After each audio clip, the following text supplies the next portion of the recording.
नमस्कार दोस्तों, आज हम जीव विज्ञान का पाठ कोशिका जीवन की इकाई के आगे के भाग पढ़ेंगे। आज हम इस पाठ का दूसरा भाग पढ़ेंगे। इस वीडियो में हम पढ़ेंगे यूकेरियोटिक कोशिकाएं, जिसमें हम पढ़ेंगे कोशिका झिल्ली, कोशिका भित्ति और अंतः झिल्ली का तंत्र। यूकेरियोटिक कोशिकाएं सभी आद्य जीव, पादप, प्राणी व कवक में यूकेरियोटिक कोशिकाएं होती है। यूकेरियोटिक कोशिकाओं में झिल्लीदार अंगकों की उपस्थिति के कारण कोशिका द्रव्य विस्तृत कक्ष युक्त प्रतीत होता है। यूकेरियोटिक कोशिकाओं में झिल्ली में केंद्रक आवरण युक्त व्यवस्थित केंद्रक मिलता है।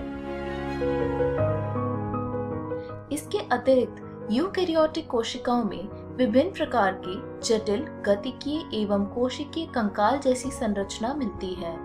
इनमें आनुवांशिक पदार्थ गुणसूत्रों के रूप में व्यवस्थित रहते हैं। सभी यूकेरियोटिक कोशिकाएं एक जैसी नहीं होती। पादप व जंतु कोशिकाएं भिन्न होती है। पादप कोशिकाओं में कोशिका भित्ति, लवक एवं एक बड़ी केंद्रीय सरसधानी मिलती है, जबकि प्राणी कोशिकाओं में ये अनुपस्थित होती है। दूसरी तरफ प्राणी कोशिकाओं में तारककाय मिलता है, जो लगभग सभी पादप कोशिकाओं में अनुपस्थित होता है। वर्ष 1950 में इलेक्ट्रॉन सूक्ष्मदर्शी की खोज के बाद कोशिका झिल्ली की विस्तृत संरचना का ज्ञान संभव हो सका है। इस बीच मनुष्य की लाल रक्त कणिकाओं की कोशिका झिल्ली के रासायनिक अध्ययन के बाद जीव द्रव्य झिल्ली की संभावित संरचना के बारे में जानकारी प्राप्त हो सकी। अध्ययनों के बाद इस बात की पुष्टि हुई है कि कोशिका झिल्ली मुख्यतः लिपिड व प्रोटीन की बनी होती है। इसमें प्रमुख लिपिड फॉस्फोलिपिड होते हैं, जो दो सतहों में व्यवस्थित होते हैं। लिपिड झिल्ली के अंदर व्यवस्थित होती है, जिनका ध्रुवीय सिरा बाहर की ओर व जल भीरुपुच्छ सिरा अंदर की ओर होता है। इससे सुनिश्चित होता है कि संतृप्त हाइड्रोकार्बन की बनी हुई अध्रुवीय पुच्छ जालीय वातावरण से सुरक्षित होती है।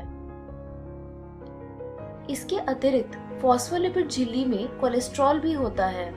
बाद में जैव रासायनिक अनुसंधानों से यह स्पष्ट हो गया कि कोशिका झिल्ली में प्रोटीन व कार्बोहाइड्रेट पाया जाता है। विभिन्न कोशिकाओं में प्रोटीन व लिपिड का अनुपात भिन्न भिन्न होता है।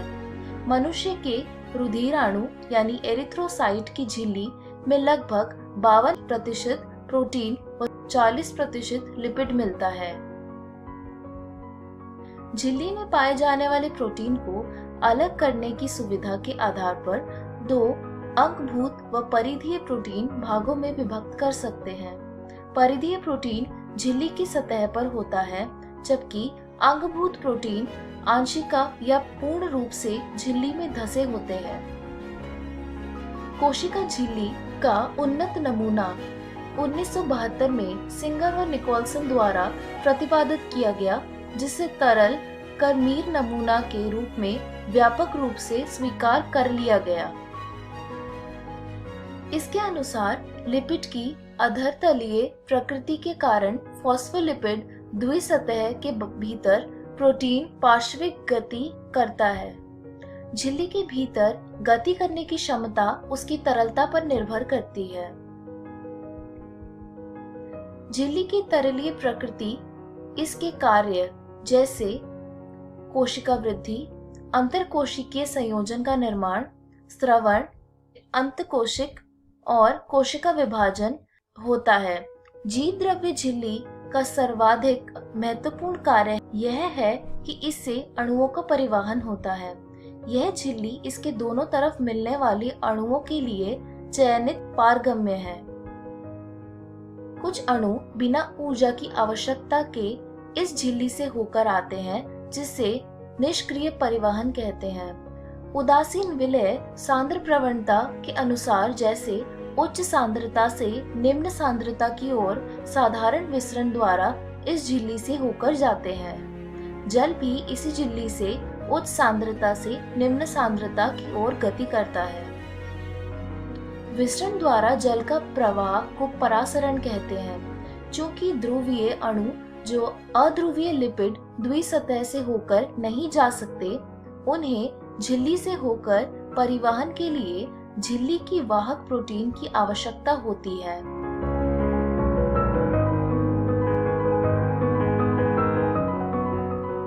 कुछ आयन या अणुओं का झिल्ली से होकर परिवहन उनकी सांद्रता प्रवणता के विपरीत जैसे निम्न से उच्च सांद्रता की ओर होता है।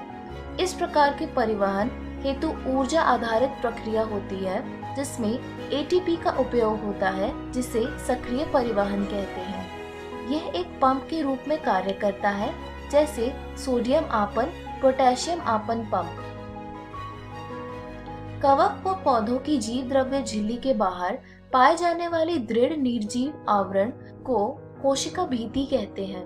कोशिका भित्ति कोशिका को केवल यांत्रिक हानियों और संक्रमण से ही रक्षा नहीं करता, बल्कि यह कोशिकाओं के बीच आपसी संपर्क बनाए रखने तथा अवांछनीय वृहद अणुओं के लिए अवरोध प्रदान करता है। शैवाल की कोशिका भित्ति सेल्यूलोज, मैनान्स, गैलेक्टेंस और कैल्शियम कार्बोनेट की बनी होती है, जबकि दूसरे पौधों में कोशिका भित्ति सेल्यूलोज, हेमीसेल्यूलोज, पेक्टिन और प्रोटीन की बनी होती है। नवपादप कोशिका की कोशिका भित्ति में स्थित प्राथमिक भित्ति में वृद्धि की क्षमता होती है, जो कोशिका की परिपक्वता के साथ घटती जाती है व इसके साथ कोशिका के भीतर की तरफ द्वितीय भित्ति का निर्माण होने लगता है। मध्य पटलिका मुख्यतः कैल्शियम पेक्टेट की बनी सतह होती है, जो आसपास की विभिन्न कोशिकाओं को आपस में चिपकाए व पकड़े रखती है। कोशिका भित्ति एवं मध्य पटलिका में जीव द्रव्य तंतु यानी प्लाज्मोडेस्माटा आड़े तिरछे रूप में स्थित होता है, जो आसपास की कोशिका द्रव्य को जोड़ते हैं। अंतः झिल्लिका तंत्र झिल्लीदार अंगक कार्य व संरचना के आधार पर एक दूसरे से काफी अलग होते हैं। इनमें बहुत से ऐसे होते हैं जिनके कार्य एक दूसरे से जुड़े रहते हैं।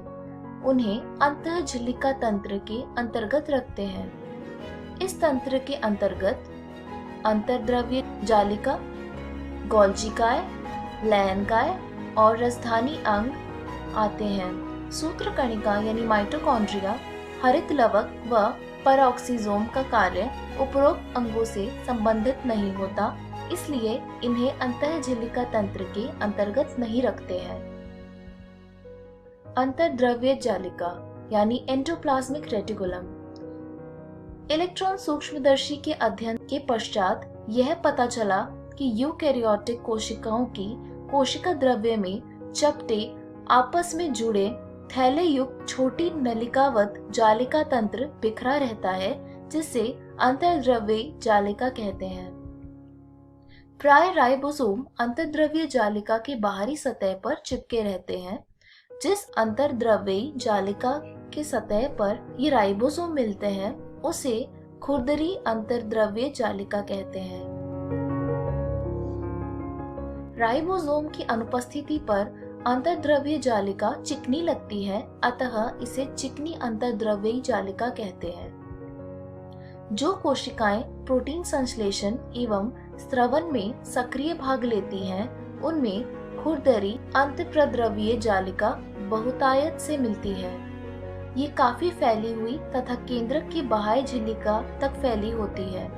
चिकनी अंतर्द्रव्य जालिका प्राणियों में लिपिड संश्लेषण के मुख्य स्थल होते हैं। लिपिड की भांति स्टेरॉयडल हार्मोन चिकने अंतर्द्रव्य जालिका में होते हैं। गोल्जी उपकरण। कैमिलो गोल्जी ने पहली बार केंद्रक के पास घनी रंजित जालिकावत संरचना तंत्रिका कोशिका में देखी, जिन्हें बाद में उनके नाम पर गोल्जिकाएं कहा गया। ये बहुत सारी चपटी डिस्क आकार की थैली या कुंड से मिलकर बनती है, जिनका व्यास 0.5 से 1 माइक्रोमीटर होता है। ये एक दूसरे के समांतर ढेर के रूप में मिलते हैं, जिसे जालिकाएं कहते हैं। गोल्जिकाएं में कुंडों की संख्या अलग अलग होती है। गोल्जी कुंड केंद्र के पास सकेंद्रित व्यवस्थित होता है, जिनमें निर्माणकारी सतह यानी उन्नतोदर सिस व परिपक्व सतह यानी उत्तलावतल ट्रांस कहते हैं। अंगक सिस व ट्रांस सतह पूर्णतया अलग होते हैं लेकिन आपस में जुड़े रहते हैं। गोल्जिकाय के मुख्य कार्य द्रव्य को संवेष्टित कर अंतरकोशिकीय लक्ष्य तक पहुंचाना या कोशिका के बाहर स्रवण करना है। संवेष्टित द्रव्य अंतःप्रद्रव्य जालिका से पुट्टिका के रूप में गोल्जिकाय के सिस सिरे से संगठित होकर परिपक्व सतह की ओर गति करते हैं। इससे स्पष्ट है कि गोल्जिकाय का अंतःद्रव्य जालिका से निकटतम संबंध है। अंतःद्रव्य जालिका पर उपस्थित राइबोसोम द्वारा प्रोटीन का संश्लेषण होता है, जो गोल्जिकाय के ट्रांस सिरे से निकलकर उसके पूर्व इसके कुंड में रूपांतरित हो जाती है। गोल्जिकाय ग्लाइकोप्रोटीन व ग्लाइकोलिपिड निर्माण के प्रमुख स्थल होते हैं।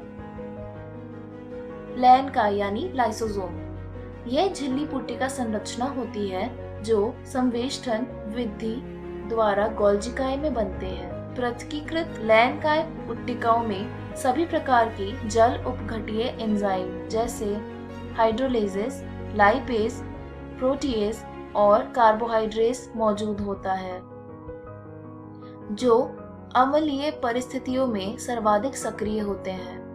ये एंजाइम कार्बोहाइड्रेट, प्रोटीन, लिपिड और न्यूक्लिक अम्ल आदि के पाचन में सक्षम है। रसधानी यानी वैक्यूल, कोशिका द्रव्य में झिल्ली द्वारा घिरी जगह को रसधानी कहते हैं। इनमें पानी, रस, उत्सर्जित पदार्थ व अन्य उत्पाद जो कोशिका के लिए उपयोगी नहीं है, इसमें मिलते हैं। रसधानी एकल झिल्ली से आवृत होती है, जिसे टोनोप्लास्ट कहते हैं। पादप कोशिकाओं में ये कोशिका का 90% स्थान घेरता है। पौधों में बहुत से आयन व दूसरे पदार्थ सांद्रता प्रवणता के विपरीत टोनोप्लास्ट से होकर रसधानी में अभिगमित होते हैं। इस कारण इनकी सांद्रता रसधानी में कोशिका द्रव्य की अपेक्षा काफी अधिक होती है। अमीबा में संकुचनशील रसधानी उत्सर्जन के लिए महत्वपूर्ण है। बहुत सारी कोशिकाओं जैसे आधे जीव में खाद्य रसधानी का निर्माण खाद्य पदार्थों को निगलने के लिए होता है। इस वीडियो में हमने सीखा यूकेरियोटिक कोशिकाएं, जिसमें हमने पढ़ा कोशिका झिल्ली, कोशिका भित्ति और अंतः झिल्लिका तंत्र के बारे में। अगली वीडियो में हम पढ़ेंगे यूकेरियोटिक कोशिकाओं में सूत्रकणिका, लवक, साइटोपंजर, पक्षमाभ व कशाविका, तारककाय व तारक केंद्र और केंद्रक के बारे में। धन्यवाद।